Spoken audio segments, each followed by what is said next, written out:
Hi everybody, possible Englishல இன்னைக்கு நம்ம பார்க்கக்கூடிய தலைப்பு preposition.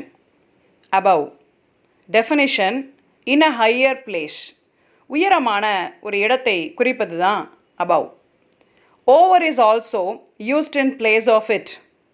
நீங்கள் aboveக்கு பதிலாக over என்ற prepositionையும் பயன்படுத்தி கொள்ளலாம். இதை இன்னும் விரிவாக பார்ப்போம் என்றால் above is usually used when you want to say that something is higher than another object. Moreover, it also hints of a certain position. Above என்பது என்னென்றால் ஒரு பொருளுக்கு மேலே இன்னொரு பொருளானது வைக்கப்பட்டாலோ கட்டப்பட்டாலோ நீங்கள் இந்த above என்ற ஒரு வார்த்தையை பயன்படுத்தி கொள்ளலாம்.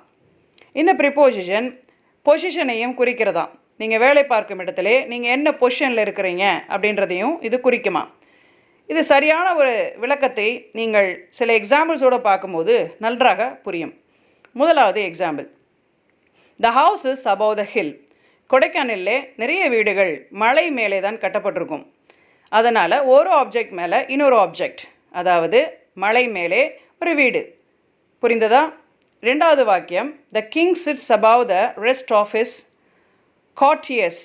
இங்கே கார்ட்டியர்ஸ் என்றது யார் அப்படின்னா ராஜாவுக்கு கீழே பணிபுரிய கூடியவர்கள்.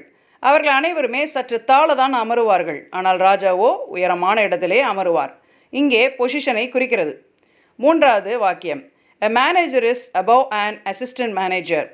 இங்கே அசிஸ்டன்ட் மேனேஜர் என்பவர் கீழே தான் வேலை பார்ப்பார், மேனேஜர் மேலே. ஸோ பொசிஷனை குறிக்கிறது. ஓகே, இதே மாதிரி நிறைய வீடியோஸ் நம்ம பார்க்கலாம். கண்டிப்பாக ஆங்கிலத்தை சீக்கிரமாக கற்றுக்கொள்ளலாம். Subscribe to my channel.